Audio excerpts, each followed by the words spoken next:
Assalamualaikum warahmatullahi wabarakatuh. Salam literasi. Hai, saya Abdiaraka Nurusman.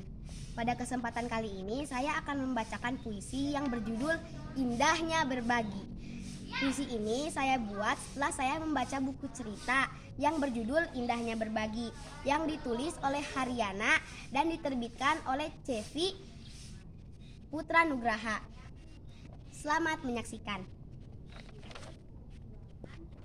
Indahnya berbagi. Pada orang-orang yang kita cintai, hidup tak lagi sepi. Selalu ada yang mengiringi, selalu berbuat baik untuk bisa dipercaya. Tidak ada lagi kata-kata yang menyakiti.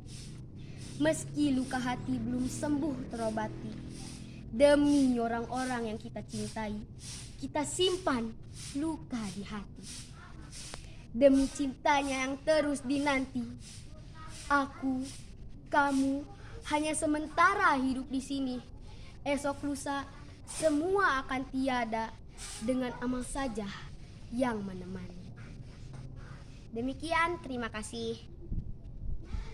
Adapun hikmah dari puisi dan buku yang sudah saya baca adalah kita harus berbagi sesama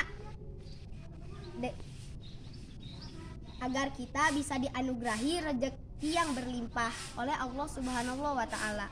Wassalamualaikum warahmatullahi wabarakatuh.